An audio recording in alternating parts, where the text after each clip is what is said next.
Rupanya ada satu pernah sahabat, orang Badui, datang kepada Nabi SAW. Lalu dia mengatakan, ya Rasulullah, dia bilang begini, mana Muhammad di antara kalian? Rupanya orang ini belum masuk Islam. Nabi SAW lagi duduk dengan para sahabat dan beliau lagi muttaki. Muttaki itu meletakkan siku kanan di tanah, lalu kakinya ngelonjor gitu. Lagi santai ngobrol dengan para sahabat. Maka Nabi SAW mengatakan, aku orangnya. Dia mengatakan, saya ingin bertanya, wahai Muhammad, orang ini belum masuk Islam. Saya ingin bertanya, dia bilang. Ya. Kata Nabi SAW, silakan, tanyalah. Dia bilang, siapa yang meninggikan langit? Yang membuat langit seperti ini sekarang di atas kepala kita siapa? Kata Nabi SAW, Allah. Masih dalam kondisi muttaki tadi ya. Kemudian orang itu tanya lagi, siapa yang menghamparkan bumi? Kata Nabi SAW, Allah. Lalu dia bilang, siapa yang menancapkan gunung-gunung di atasnya? Maka Nabi SAW mengatakan Allah. Lalu orang ini bertanya teman-teman dengan kalimat yang tiba-tiba mengubah posisi duduk Nabi SAW. Tadinya duduknya muttaki sambil nyandar, tiba-tiba beliau duduk dan menghadapi dengan serius. Karena orang ini mengatakan, hai Muhammad, aku bertanya kepadamu atas nama Allah yang telah meninggikan langit, menghamparkan bumi, menancapkan gunung-gunung. Apakah Allah mengutus kau kepada kami? Nabi SAW lagi duduk santai, tiba-tiba duduk serius. Lalu mengatakan, iya. Lalu orang itu mengatakan, aku bertanya kepadamu hai Muhammad atas nama Allah yang telah meninggikan langit, menghamparkan bumi, menancapkan gunung-gunung.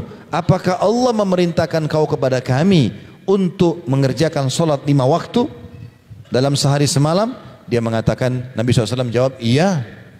Dia tanya lagi, aku bertanya lagi atas nama Allah yang meninggikan langit, menghamparkan bumi, menancapkan gunung-gunung. Apakah Allah memerintahkan kau menyampaikan kepada kami bahwasanya kami harus keluarkan harta kami ya, bagi orang yang mampu, kepada orang miskin kami, zakat? Maka kata Nabi SAW, iya. Dia tanya lagi, saya tanya lagi kepadamu atas nama Allah yang meninggikan langit, menghamparkan bumi, menancapkan gunung-gunung. Apakah Allah memerintahkan kepada kamu untuk menyampaikan kepada kami harus puasa setahun sekali bulan Ramadan selama sebulan penuh? Kata Nabi SAW, iya.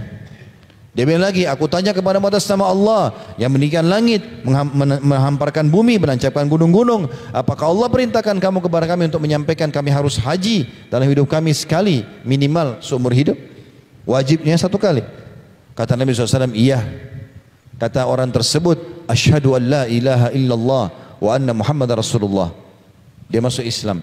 Lalu dia mengatakan, ya Rasulullah, kalau saya kerjakan tadi yang saya tanya kepada anda itu, apa yang saya dapatkan? Kata Nabi SAW, kau akan masuk surga. Maka dia mengatakan, demi Allah saya tidak akan tambah, tidak akan kurangi. Lalu dia keluar dari masjid. Lalu kata Nabi SAW, siapa yang mau lihat penghuni surga, lihat orang ini. Dalam riwayat dikatakan, beruntung dia kalau dia jujur. Allah Subhanahu wa taala teman-teman memudahkan kita untuk masuk dalam surga. Asal mau saja. Apa yang sulit dari 5 syahadat ini teman-teman?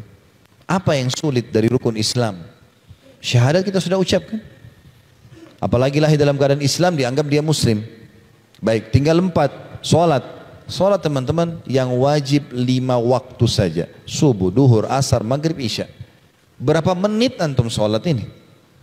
Anggap orang yang lama sholatnya 10 menit misalnya. 10 menit subuh, 10 menit duhur, 10 menit asar, 10 menit maghrib, 10 menit isya. Misal, berarti 50 menit. Anggap 60 menit, berarti 1 jam. Allah kasih kita waktu berapa jam dalam sehari? 24 jam. Berarti sholat itu hanya 1 jam. Itu pun 10 menit sudah lama, gitu kan? Tapi kita anggaplah orang sholat ini. Berarti antum masih punya 23 jam untuk aktivitas yang lain. Sulitnya apa sholat? Apa susahnya? Susahnya apa? Saya bingung nih orang tidak sholat. Mudah sekali, ringan. Antum seperti absen dengan Allah 1 hari 5 kali. Bahkan kata Nabi SAW dengan keutamaan yang sangat besar dalam hadis Bukhari Muslim. Bagaimana kalau di depan rumah seseorang di antara kalian ada sungai mengalir dengan deras, dia mandi sehari 5 kali, ada nggak tertinggal dosanya? Kata para sahabat, ada nggak tertinggal kotoran badannya? Kata para sahabat, tidak ada ya Rasulullah. Sehari mandi 5 kali, bersih badannya. Kata Nabi SAW, itulah perumpamaan 5 waktu sholat. Dia membersihkan dosa-dosa kalian. Enak sekali. Nyaman sholat itu.